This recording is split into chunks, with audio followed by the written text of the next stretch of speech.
Ito mga kapred, magandang tanghali sa atin lahat mga kapred. Araw ng Biyernes ngayon mga kapred.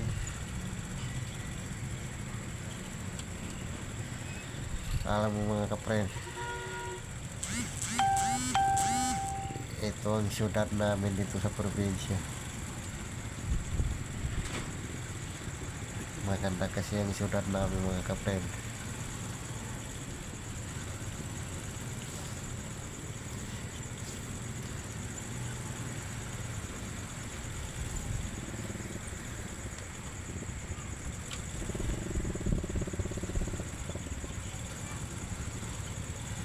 Buhay ng driver araw-araw sa labas, lagi mag-ingat, alang-alang sa pamilya. At hindi mo maramdaman ng pagod kapag lagi mo iniisip ang buhay ng mga pamilya mo.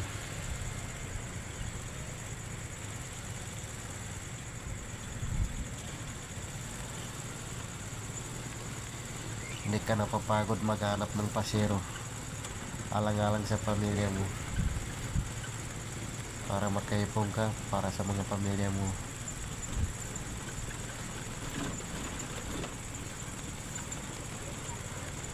Kailangan malaking kikitain sa araw-araw na biyahe para sa mga pamilya. Pamilya kasi ang mahalaga sa isang driver.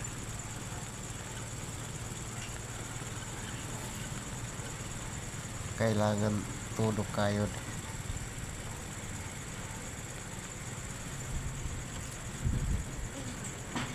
Kailangan hindi ka mapapagod sa paghanap sa pasero.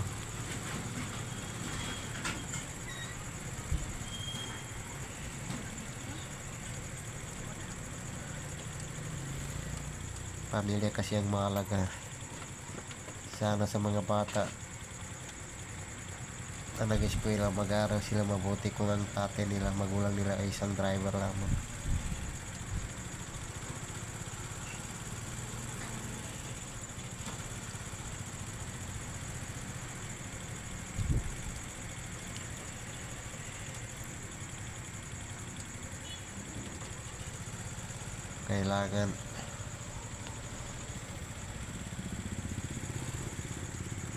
Kailangan lagi natin hanapin ang pasero kung saan natin makukuha.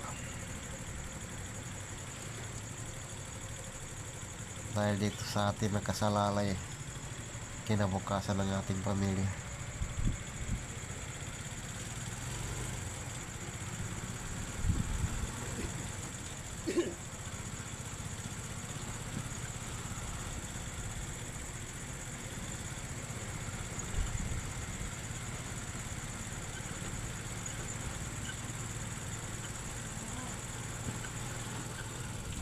Ito talaga mga kapred, kailangan din tayo magsawa, mag-drive, magbiyahe hanggat hindi magtatapos sa pag-aaral ng ating mga anak. Makatapos na sila sa pag-aaral, pwede na tayo magtigil magbiyahe. Sa bagay, matanda na tayo, ayaw man sa hindi, siyempre doon din tayo mapupunta sa pagtigil sa pagbiyahe, pagpahinga.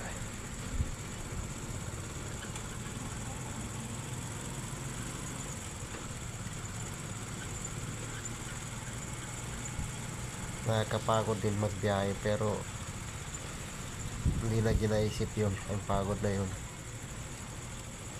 kasi inisip natin ang ating mga anak na nag-aaral. Lalo na kapag wala kang inaasahan na katuwang sa pag-aaral sa mga anak mo, kailangan katudo kayod ka talaga sa biyahe mo, pag-aanap buhay. Kahit gaano kahirap, labanan mo.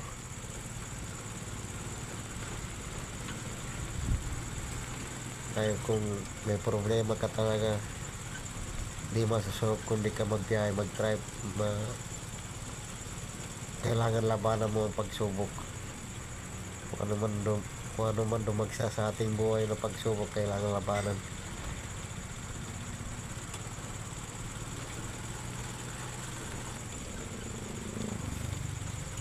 Dahil kung hindi ka lalaban, talo ka sa pagsubok.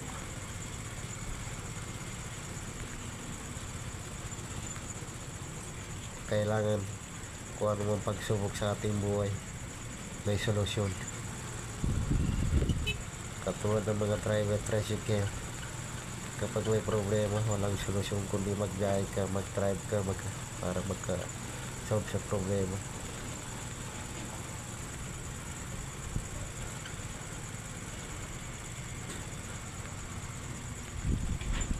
Kailangan may maipong ka, kahit 10, 20, 30, at least meron kang maipon araw-araw,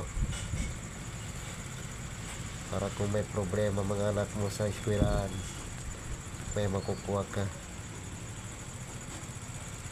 may matagpuan ka.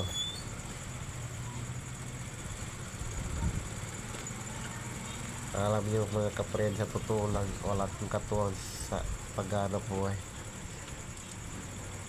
lalo na sa pag-aaral sa aking mga anak. Wala akong katuwang maliban sa tricycle ang aking binibiyahe. Ito lang ang aking katulong sa pag-araw-araw. Kailangan malakas ang pangangatawan, malusog ang buhay. Kailangan matyaga, masipag ka, huwag kang magpapatalo.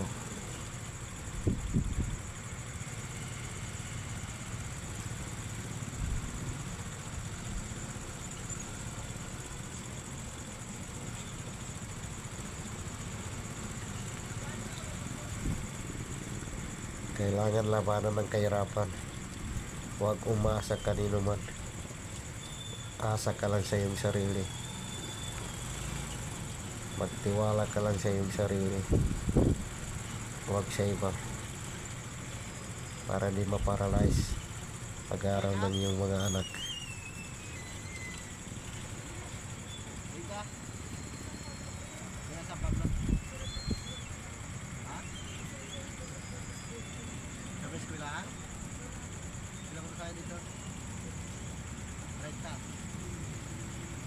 Sa bagay, walang driver na di magsasabi na pagod na siya, lalo na kapag matagal na sa pagbiyahe, lalo na kapag matagal na siya sa driver tricycle. Pagod na yan, sobra na pagod yan, pero hindi na ginapansin, alang-alang sa kanyang mga pamilya.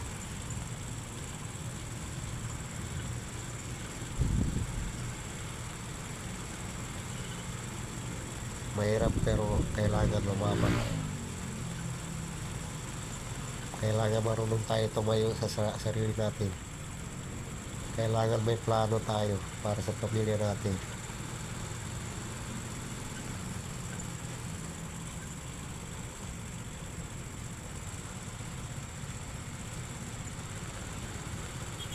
Alam niyo, sa totoo lang, driver tricycle lang ko.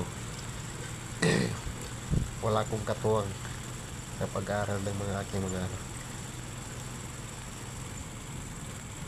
Pero malaban ako, at least ang importante, lahat ng mga aking mga anak ay makatapos sa pag-aaral. Yun lang importante. Wala akong inaasahan na makakatulong sa akin.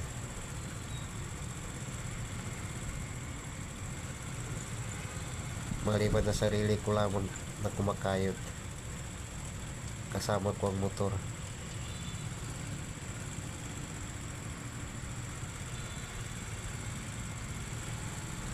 Hindi ko na pinapansin kung ano man sinasabi ng mga tao. Basta importante ay makapag-aral ang aking mga anak, makakatapos sila. Dahil alam ko, yun din ang panalo sa akin. Kapag makatapos sila, doon ako mananalo.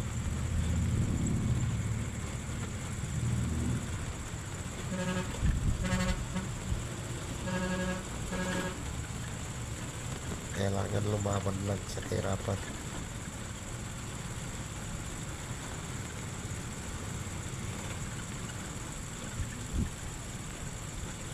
Alam niyo, minsan pagising ko sa umaga, parang ayaw ko na sumakay sa tricycle dahil mabigat na yung katawan ko. Pero kapag maisip ko, magkita ko yung mga anak ko, masigla sila mag-aaral, wala akong magawa kundi magsakay naman ulit sa tricycle para magbiyahe.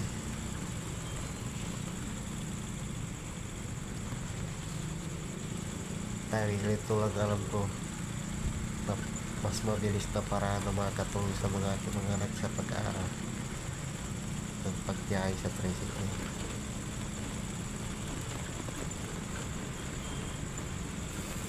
Dahil araw-araw kaya man niya, gusto sana ang pag-aaral ng mga anak at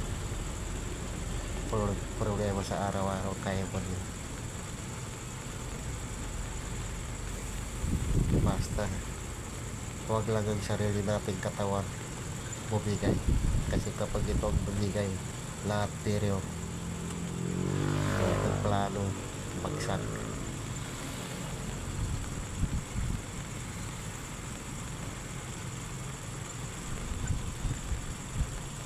Kailangan malakas ang mga katawan, malusog tayo para di maperyo ang ating mga plano sa buhay, plano sa mga pamilya natin.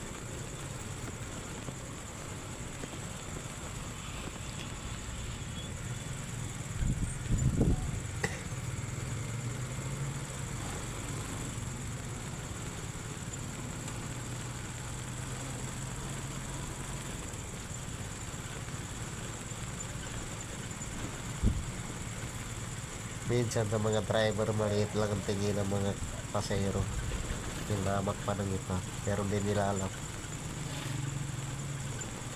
ito ang tunay ng mga bayani, mga driver. Dahil kahit saan mo nagsulok, hinatid ang pasahero ng maayos.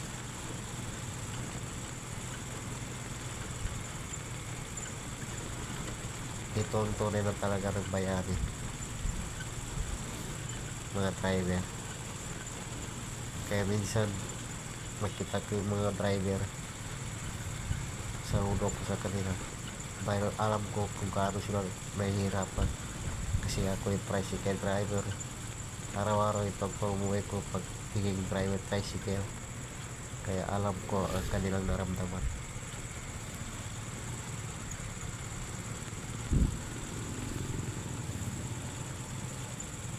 Ako matagal na ako sa pagiging driver tricycle.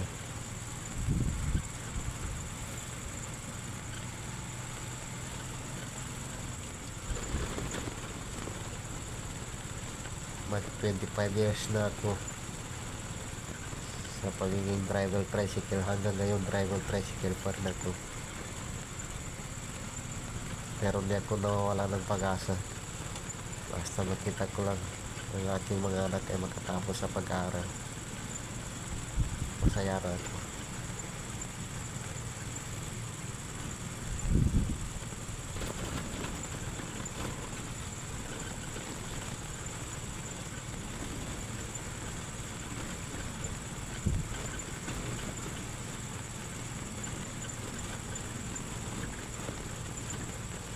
Huwag lang susuko sa amon sa ating buhay. Kung ano man lumarating sa atin, hamon sa ating buhay, huwag lang sumuko. Kailangan lumaban tayo, alang-alang sa ating pamilya.